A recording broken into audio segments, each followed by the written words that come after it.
Hello and welcome to this reflection for the 4th of October 2020. I'm Michael Camp. For the past few weeks we've been keeping the season of creation and we've been thinking about our relationship with the world that God has given us. Harvest Festival was part of that. The creation season ends today, and the reason it ends today is that the 4th of October is St. Francis Day. Francis of Assisi has a particular resonance for us when it comes to thinking about the natural world, so I'll say a bit more about him in a moment.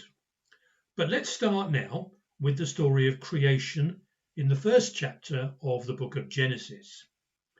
In verse 20, we read that God said, "Let the waters bring forth swarms of living creatures, and let the birds fly." Notice this. He doesn't just say, "Let there be birds and fishes." He says, "Let them swarm, let them fly." So this story tells of creation as an act of glorious generosity on God's part.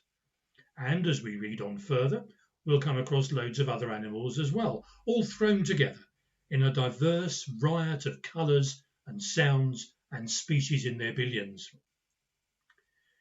Now, when we come to thinking about all this on a more personal level, we have animals in our lives as well. Some share our lives as pets, others provide our food. Our relationship with animals is deep and intimate. It's about sustaining our life, it's about joy, it's about wonder. We depend on animals. And yet, the non-human life on our planet is in trouble, isn't it? Our relationship with animals actually turns out to be rather ambivalent. We're told that COVID-19 happened because of reckless treatment of animals. Destruction of rainforests apparently makes such crossovers of viruses more likely, and yet it continues apace.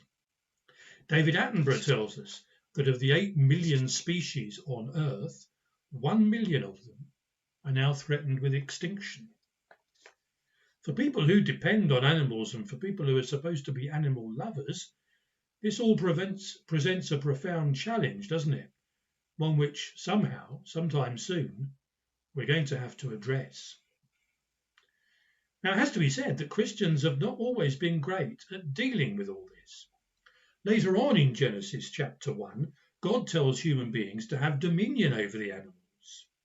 And Christians have taken that to mean we're in charge. Everything else is there for our sake. We can use it as we wish. Well, I think that today's gospel reading suggests that we should take a rather different view. Today's gospel comes from the Sermon on the Mount. It's a place where Matthew has gathered up a whole load of different bits of Jesus' teaching. He's compiled an absolute treasury of solid gold wisdom. But among other things, we heard a part of the Sermon on the Mount about trusting in God. Don't worry, says Jesus. God knows what you need, and he will look after you. Jesus went on to talk about animals and plants. Consider the lilies, he said. Look at the birds. Jesus' point is that God cared for the birds and the lilies, and so therefore he could be relied upon to care for us too. Let's hear that again. Our confidence that God cares for us is in this passage based on the fact that God cares for birds and lilies. God does indeed care for them.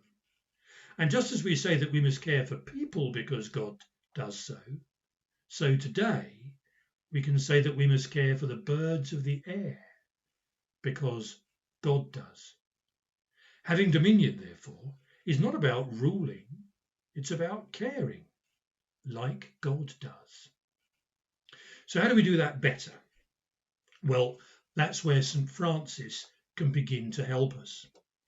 We often associate Francis with animals, don't we? But actually, that's not the most valuable thing. The thing about Francis is that he had learnt one of the most important things about Christianity, and that is that it is all about thankfulness. To be a Christian is to be a person who lives in thankfulness to God. It's no accident, for instance, that our central act of worship is entitled the Eucharist. Yeah, we often call it Holy Communion, but Eucharist is the most commonly used term, and that literally means thanksgiving. It comes from the Greek word Eucharisteo. We come together to give thanks. So when we give thanks for something, we are first and foremost acknowledging the giver. We're saying thank you to someone and acknowledging that they are indeed the source of the gift. When we say grace before a meal, for instance, we're acknowledging that our food has indeed come from God. And that makes it holy. It must be holy if it comes from God, mustn't it? Secondly, saying thank you is about expressing joy. Like God himself at the beginning of the world, we are celebrating the gift and proclaiming that it's good. Thankfulness is an act of faith, and it's a celebration that lifts our hearts. Thankfulness is at the root of our faith, and Francis appreciated that like no other. He saw everything as a gift, and life itself as an act of thanksgiving.